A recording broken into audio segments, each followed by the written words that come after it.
بسم اللہ الرحمن الرحیم۔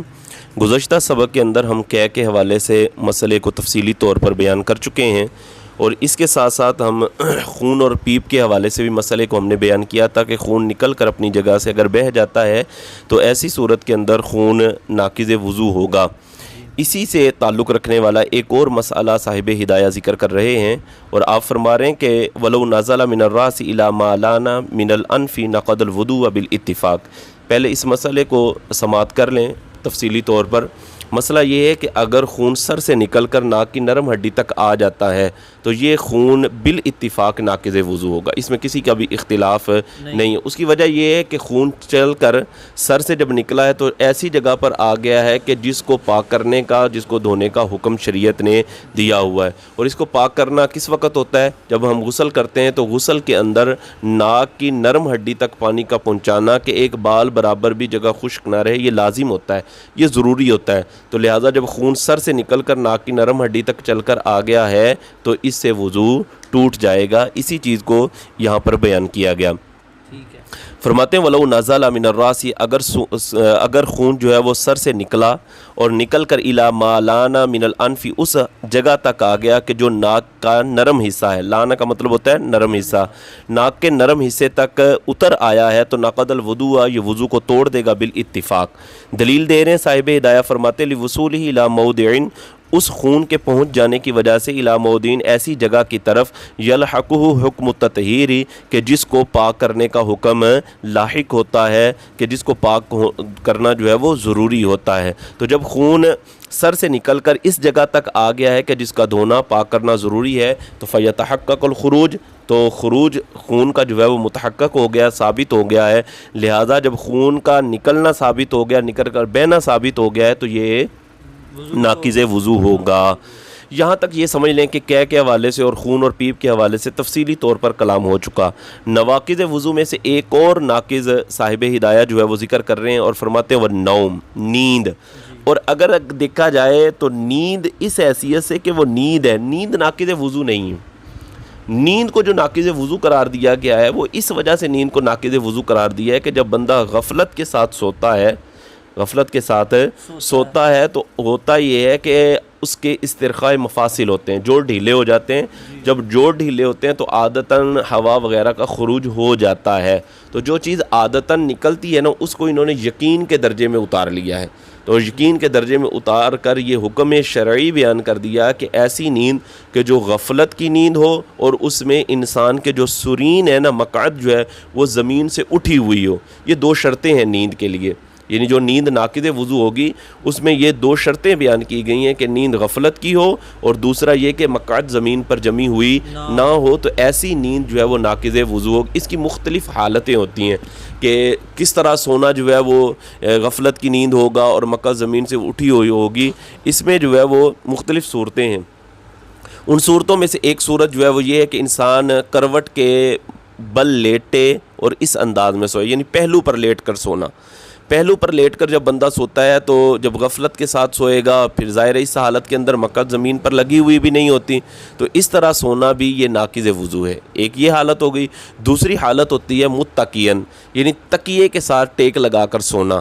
تکیے کے ساتھ ٹیک لگا کر سونا یہ بھی ناقض وضو ہوگا۔ اس میں یہ ہوتا ہے کہ تکیے کے ساتھ اس انداز میں ٹیک لگانا کہ بندہ ایک کلے کے سہارے پر بیٹھا ہو، ایک کلے کے سہارے پر ایسے کر کے بندہ بیٹھا ہوتا ہے، یعنی انسان کی مقعد جو ہے وہ زمین پر جمی ہوئی نہیں ہوتی، تو ہاں ایک سائڈ پر ہو کر بیٹھ کر وہ سو رہا ہوتا ہے۔ تو جب تکیے کے سہارے اس انداز میں بندہ بیٹھ کر سوئے گا کہ ایک کلے پر بیٹھا ہوا ہے تو ظاہر مقعد زمین پر جمی ہوئی نہیں ہے، اور غفلت کے ساتھ سوئے گا تو ایسی صورت کے اندر بھی نیند ناقض وضو ہوگی۔ اور تیسری صورت انہوں نے بیان کی، تیسری حالت یہ بیان کی کہ جب بندہ کسی چیز کے ساتھ ٹیک لگا کر سویا ہوتا ہے اور اس انداز میں سویا ہوا ہے ٹیک لگا کر، چاہے وہ کوئی سواری ہے، چاہے وہ کوئی دیوار ہے، چاہے وہ کوئی پلر ہے، چاہے وہ کوئی درخت ہے، اس کے ساتھ اس انداز میں ٹیک لگا کر سویا ہوا ہے کہ اگر اس چیز کو ہٹایا جائے تو یہ بندہ گر جائے، یہ بندہ گر جائے. تو اس صورت میں ان تینوں حالتوں کے اندر جو ہے وہ یہ نیند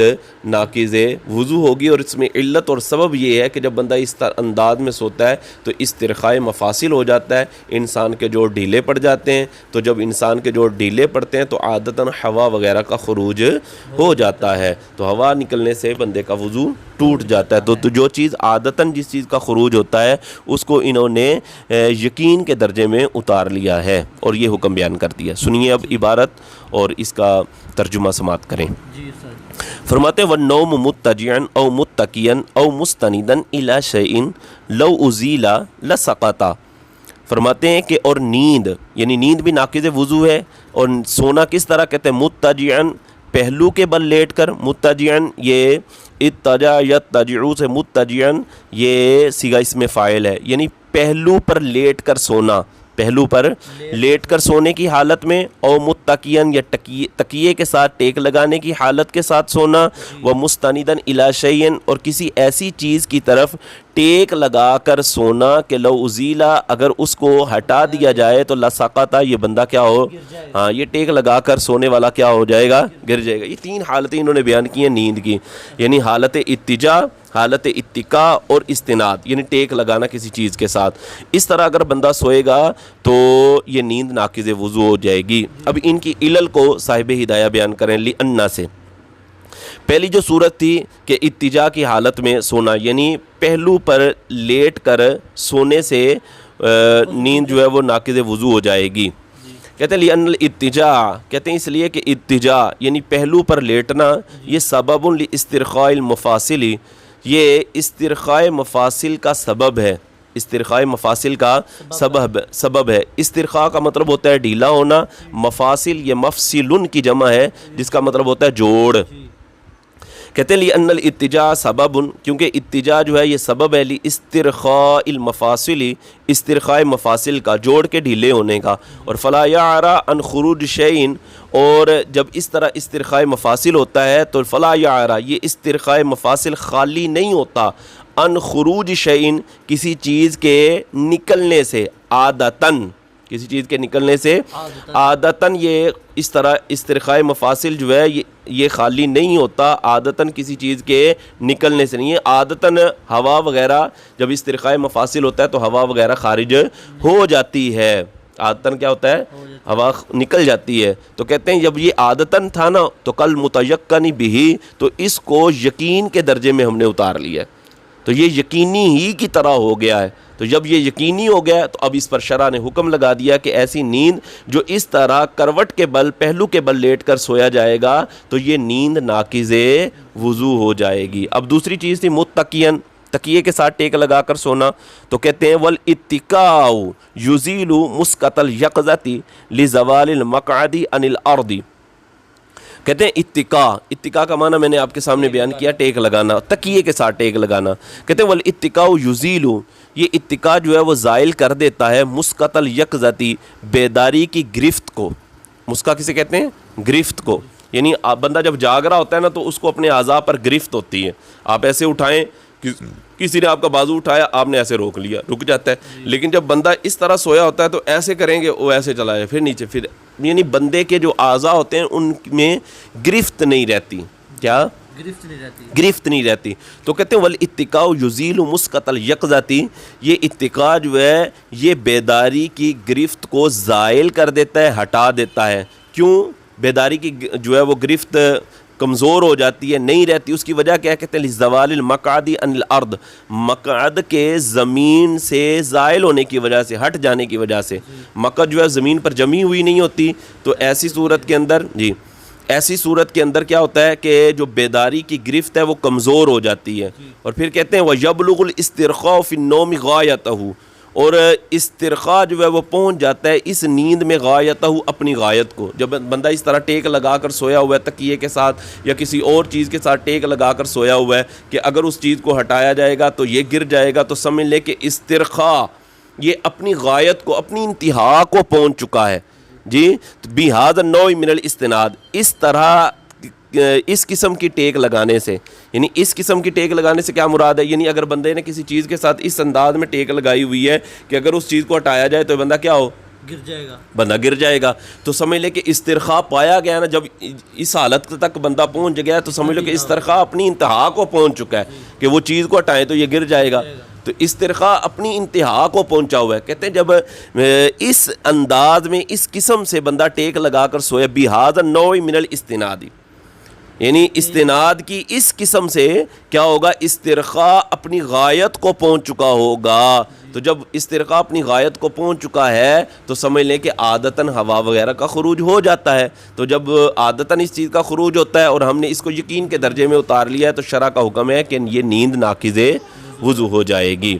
یہاں سے پھر میں دوبارہ اس چیز کا ترجمہ کر دیتا ہوں تاکہ آپ کو سمجھ آئے کہ والاتقاء یزیل مسقط الیقظۃ, کہ اتقاء ٹیک لگا کر مطلب بیٹھنا, سہارا لے کر, تکیے کے ساتھ سہارا لے کر بیٹھنا, یزیل یہ زائل کر دیتا ہے مسقط الیقظۃ بیداری کی گرفت کو, لزوال المقعد عن الارض مقعد کے زمین سے ہٹے ہونے کی وجہ سے. ٹھیک ہے, زمین سے مقعد اٹھی ہوئی ہے. اور کہتے ہیں وَيَبْلُغُ الْإِسْتِرْخَاءُ فِي النَّوْمِ غَایَتَهُ, اور استرخاء اس نیند میں, اس طرح سونے میں کسی چیز کے ساتھ ٹیک لگائی ہوئی ہے, تکیے کے ساتھ ٹیک لگائی ہوئی ہے, تو استرخاء اس نیند میں غایتہ اپنی غایت کو پہنچ جاتا ہے, بہذا النوع من الاستناد, اس قسم کی ٹیک لگانے سے. جب بندہ اس طرح کی ٹیک لگاتا ہے, اس طرح کی ٹیک لگاتا ہے تو ایسی صورت میں استرخاء اپنی انتہا, اپنی غایت کو پہنچ چکا ہوتا ہے. تو جب استرخاء اپنی غایت کو پہنچ گیا ہے, اعضاء ڈھیلے ہو گئے تو عادتاً ہوا وغیرہ کا خروج ہو جاتا ہے. اچھا, پھر کہتے ہیں کہ غیر ان السند یمنعہ من السقوط, مگر یہ کہ یہ جو ٹیک ہے نا, ٹیک یمنعہ یہ روک رہی ہے اسے, من السقوط گرنے سے. یہ ٹیک نے اس کو گرنے سے روکا ہوا ہے, اگر ٹیک نہ ہوتی تو بندہ گر جاتا. تو ایسی دیکھیں اس صورت میں جب بندہ اس انداز میں ٹیک لگا کر سویا ہوا ہے کہ کسی چیز کے ساتھ اس نے ٹیک لگائی ہے, اس کو ہٹایا جائے تو یہ گر جائے, تو استرخاء مفاصل اپنی انتہا کو پہنچ چکے ہیں, تو لہذا اس صورت کے اندر عادتاً ہوا وغیرہ کا خروج ہوتا ہے تو یہ ناقض وضو ہوگی. آگے سے صاحب ہدایت اس چیز کو بیان کر رہے ہیں کہ اگر بندہ حالت قیام میں, حالت قعود میں, رکوع اور سجود وغیرہ میں سو جاتا ہے, چاہے نماز کی مطلب رکوع اور سجود قیام وغیرہ یا نماز کے علاوہ میں, تو اس صورت کے اندر اگر بندہ سوتا ہے قیام میں, کھڑے ہونے کی حالت میں, رکوع میں, سجدے میں یا قعدے میں, اگر بندہ سوتا ہے تو اس طرح کا سونا جو ہے وہ ناقض وضو نہیں ہوگا. جی اس کی علت بیان کریں گے آگے.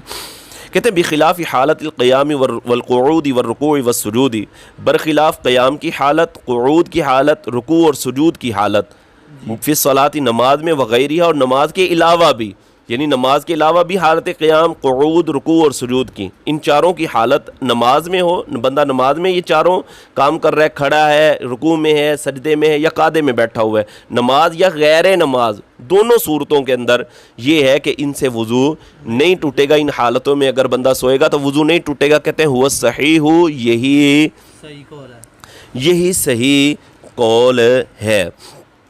دلیل کیا ہے بھائی کہ حالت قیام میں اگر بندہ سوتا ہے, قعدے میں سوتا ہے, رکوع اور سجود کی حالت میں سوتا ہے تو نہیں ٹوٹے گا. دلیل کیا ہے؟ کہتے ہیں دلیل اس پہ عقلی دلیل پیش کر رہے ہیں صاحب ہدایہ, فرماتے ہیں اس لیے کہ انما الوضوء علی من نام اوپر تھی بات, عقلی دلیل پیش کر رہے ہیں, فرماتے ہیں کہ لِأَنَّ بَعْضَ الْإِسْتِمْسَاقِ بَاقٍ, کیونکہ کچھ نہ کچھ گرفت جو ہے وہ باقی ہوتی ہے. جب بندہ کھڑا ہوتا ہے نا تو یہ نہیں ہوتا کہ اعضاء کی جو گرفت ہوتی ہے وہ رہتی ہی نہیں ہے, ایسا نہیں ہے, بلکہ گرفت رہتی ہے.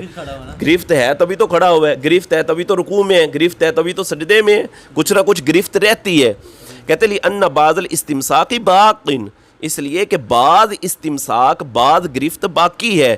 اِذْ لَوْ زَالَ, اگر وہ بعض استمساک بھی باقی نہ رہتا, لو زال, اگر وہ بعض استمساک بھی زائل ہو جاتا تو لسقطا, یہ گر جاتا. گرا تو نہیں ہے, پتہ ہی چلا بعض استمساک ابھی باقی ہے. تو کہتے ہیں فلم یتم الاسترخاء, استرخاء جو ہے وہ تام نہیں ہوا. استرخاء تام ہوگا تو پھر جو ہے وہ ہم کہیں گے کہ اب تیرا وضو ٹوٹا ہے. یہاں پر بھی استرخاء تام نہیں ہوا, ابھی استمساک باقی ہے. لہذا استمساک باقی ہے تو اس وجہ سے اس طرح قیام کی حالت میں, رکوع, سجود اور قعدہ کی حالت میں سونے سے بندے کا وضو, بولے تو صحیح نا, نہیں ٹوٹتا. اچھا یہ عقلی دلیل تھی. صاحب ہدایہ کہتے ہیں اصل میں دلیل کیا ہے ہمارے پاس کہ بھئی نیند ناقض وضو ہے کہ بندہ اس طرح سوئے کہ پہلو پہ لیٹ کر سوئے یا ٹیک لگا کر سوئے تو یہ نیند ناقض وضو ہو جائے گی. اس میں اصل دلیل کیا ہے؟ یہ تو عقلی باتیں ہم نے کی نا کہ بھائی استرخاء مفاصل ہو جاتا ہے. آپ نے دلیل دی کہ وہ اس وجہ سے استرخاء مفاصل، یہ اصل دلیل نہیں، یہ عقلی دلیل تھی. اصل جو دلیل ہے وہ قرآن و حدیث ہی ہیں. یہ اوپر سمجھ لیں کہ ہم قیاس کر رہے تھے اور عقلی دلیلیں پیش کر رہے تھے. ابھی حدیث پاک سے جو ہے وہ دلیل پیش کریں گے صاحب ہدایہ کہ یہ جو ہم نے جتنا مسئلہ بیان کیا ہے کہ وہ نیند جو حالت اتجاع کی ہو، حالت اتقاء کی ہو یا استناد کی حالت میں ہو تو وہ نیند ناقض وضو ہوگی. اس میں اصل دلیل کیا ہے؟ تو کہتے ہیں والاصل فیہ، اور اس میں اصل دلیل یہ ہے، اس میں اصل دلیل یہ ہے ہاں وہ نیند جو ناقض وضو ہو جاتی ہے جو ہم نے بیان کیا ہے، تو کہتے ہیں اس میں اصل دلیل کیا ہے؟ کہتے ہیں وہ قولہ علیہ السلام، وہ نبی کریم علیہ الصلوۃ والسلام کا فرمان. حضور علیہ الصلوۃ والسلام نے ارشاد فرمایا لا وضوء علی من نام قائما او قاعدا او راکعا او ساجدا.